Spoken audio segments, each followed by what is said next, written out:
Pourquoi la loi 16 a été adoptée par le gouvernement du Québec en 2019? En fait, c'était pour répondre à un problème avec la conservation des immeubles détenus en copropriété. Donc, ce qu'on observait au niveau des copropriétés au Québec, c'est qu'il y avait un manque d'entretien, surtout dû au manque de financement, donc au manque de sommes disponibles pour faire les travaux, ce qui pousse les copropriétés souvent à reporter des travaux qui sont nécessaires, à reporter des entretiens qui sont nécessaires, à faire moins d'entretien aussi. Ce qui fait que le parc de copropriété aujourd'hui, qui est âgé en moyenne autour de 25-30 ans, c'est pas valorisé au même rythme que la propriété unifamiliale et pris avec un déficit d'entretien qui est assez évident.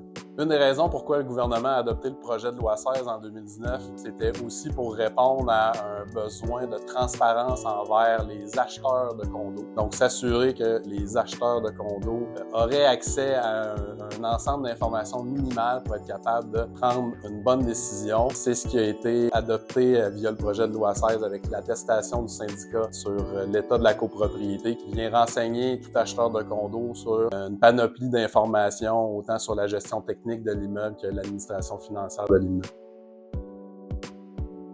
Les principales nouveautés avec le projet de loi 16, ça va être l'obligation pour les copropriétés d'obtenir d'un professionnel une étude du fonds de prévoyance et de se fier à ces recommandations-là pour bien financer, bien capitaliser le fonds de prévoyance. Ensuite, on a aussi l'obligation pour les copropriétés de mettre en place un carnet d'entretien de l'immeuble qui vient détailler en fait tous les entretiens et les travaux qui sont à faire, qui est aussi un document vivant dans lequel le syndicat devra inscrire les détails sur les interventions qui sont réalisées au fil du temps avec tous les documents pertinents qui accompagne ça. Et on a aussi l'autre gros morceau qui est l'attestation du syndicat sur l'état de la copropriété qui va en quelque sorte assurer un certain nombre d'informations, autant financières, administratives que sur le plan technique, que ces informations-là soient données à toute personne qui fait une promesse d'achat sur une unité de condo.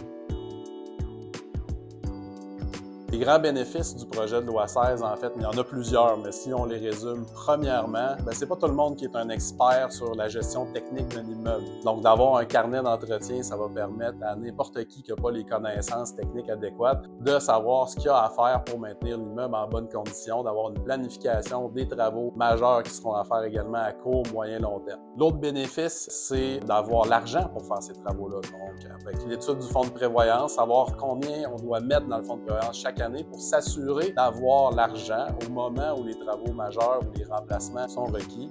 Et c'est éviter toutes sortes de chicanes, bien entendu. Et le troisième bénéfice, c'est avec tous ces éléments-là, mais aussi avec l'attestation du syndicat sur l'état de la copropriété, c'est qu'enfin, les acheteurs de condos vont savoir combien ça coûte réellement être propriétaire d'une unité de condo. Parce que pendant des dizaines et des dizaines d'années, on a été porté à croire qu'habiter en condo, c'était un peu magique, ça coûtait pas très cher, les frais de condo étaient bas. On mesurait la qualité d'une copropriété avec la faiblesse des frais de condo.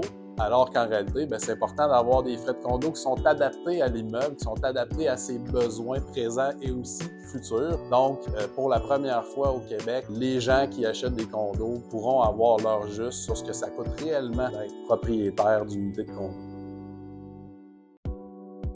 Donc, ce qui est important de savoir aujourd'hui, c'est que le projet de loi 16 a été adopté en décembre 2019, mais il y a encore plusieurs dispositions qui ne sont pas encore en effet aujourd'hui parce que ça prend un règlement du gouvernement. Il faut qu'un règlement soit adopté pour que certaines des exigences entrent en vigueur. On parle ici de l'étude du fonds de prévoyance, le carnet d'entretien, l'attestation du syndicat de copropriété. Maintenant, on se fait souvent poser la question, quels sont les risques que court une copropriété qui n'adhérerait pas à ces nouvelles obligations-là une fois que la réglementation sera en vigueur? En fait, il faut savoir qu'il n'y aura pas de police du condo, il n'y aura pas d'agents du gouvernement qui vont venir cogner aux portes des copropriétés pour vérifier si vous avez un carnet d'entretien ou si on a une étude du fonds de prévoyance ou si le fonds de prévoyance est suffisamment garni. Par contre, toutes ces obligations-là vont venir se canaliser à travers l'attestation du syndicat sur l'état de la copropriété qui devra être obligatoirement remis à toute personne qui fait une offre d'achat sur une unité de condo. À travers cette attestation-là, la copropriété devra divulguer en fait à quel niveau se situe son fonds de prévoyance par rapport aux recommandations de l'étude du fonds de prévoyance. prévoyance, devra aussi établir ou communiquer à l'acheteur potentiel quels sont les travaux à prévoir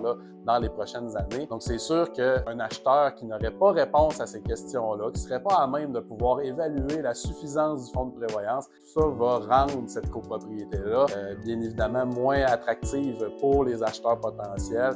Donc, une diminution de la valeur perçue pour les acheteurs, donc diminution de valeur dans le marché immobilier. Quel conseil que je donnerais à une copropriété qui souhaite mieux comprendre, mieux connaître toutes les nouvelles exigences comme celle du projet de loi 16 qui s'applique au monde de la copropriété? Dans un premier temps, il existe des associations comme par exemple la RGCQ dont on peut devenir membre, ça coûte pas très cher. Puis ces associations-là comme la RGCQ donnent des webinaires, des formations à longueur d'année qui vraiment viennent renseigner les administrateurs de copropriété sur les obligations qui relèvent du syndicat de copropriété, mieux comprendre les nouvelles exigences et les nouvelles lois. Ensuite, c'est important de connaître les sources d'informations qui sont bonnes, qui sont justes. On peut parler notamment de sites tels que condolégal.com, une source incroyable d'informations qui est précise, de qualité, rédigée par des avocats émérites et d'autres spécialistes de la copropriété. Ça, c'est vraiment un must. Ensuite, c'est sûr qu'il y a aussi des entreprises qui font un bon travail à informer le public, à informer leur clientèle. Par exemple, nous, chez Audi, chaque mois, on a des nouveaux articles de fond sur différents sujets. On donne régulièrement différents webinaires pour aider les gens à comprendre les lois et règlements qui s'appliquent aux copropriétés divises. Je pense qu'un amalgame de tout ça, c'est le meilleur conseil que je donnerais aux administrateurs de copropriétés pour rester à l'affût de leurs obligations et mieux comprendre ce qui est nouveau. Quels sont les autres éléments du projet de loi 16 qui sont importants de connaître? Bon, le projet de loi 16, à peu près tout le monde le connaît maintenant quand il est question d'études du fonds de prévoyance, de carnet d'entretien, d'attestation du syndicat. Ce sont les éléments les plus réformateurs du projet de loi 16. Mais maintenant, il faut savoir que le projet de loi 16, c'est un projet de loi qui contenait beaucoup de modifications pour l'encadrement des copropriétés divises. Donc, pour ceux qui ont une déclaration de copropriété qui date d'avant 2020, c'est important de s'intéresser à ces autres changements-là. Dans le projet de loi 16, il y avait notamment des modifications sur certains types de décisions prises par l'Assemblée au niveau des critères de vote qui sont requis. Il y avait des modifications par rapport aux clauses pénales, aux amendes qu'on peut intégrer à la déclaration de copropriété. Donc, bien savoir dans quelle section ça va, ces clauses pénales-là. Donc, il y a vraiment une foule de changements comme ça qui sont intéressants et importants de connaître, particulièrement pour les copropriétés qui ont une déclaration qui date d'avant 2020. Pourquoi on attend après l'adoption d'un règlement du gouvernement pour que certaines dispositions du projet de loi 16 entrent finalement en vigueur? Effectivement, le projet de loi 16, il y a certaines dispositions aujourd'hui qui ne sont pas encore en vigueur. L'étude du fonds de prévoyance, le carnet d'entretien, l'attestation du syndicat, ce n'est pas encore en vigueur actuelle et on attend toujours un règlement du gouvernement pour que ces choses-là entrent en vigueur. Donc, il faut savoir qu'au niveau du projet de loi 16, en fait, ces notions-là d'études, de carnet d'entretien et d'attestation sont très peu définies. On ne nous dit pas c'est quoi exactement, on ne nous dit pas qui peut produire ces documents-là. Donc, c'est le rôle du règlement qu'on attend depuis maintenant plusieurs années. Donc, ce règlement-là va nous dire, en fait, c'est quoi exactement un carnet d'entretien? Qu'est-ce que ça contient? Quels professionnels peuvent l'établir, ce carnet d'entretien-là? Même chose pour l'étude du fonds de prévoyance. Qui peut établir l'étude du fonds de prévoyance? À quelle fréquence doit-on la faire réviser ou la mettre à jour, cette étude-là? Et qu'est-ce que doit contenir exactement l'attestation du syndicat sur l'état de la copropriété? Donc, c'est ça le rôle que joue le règlement qu'on attend maintenant depuis plus de 5 ans.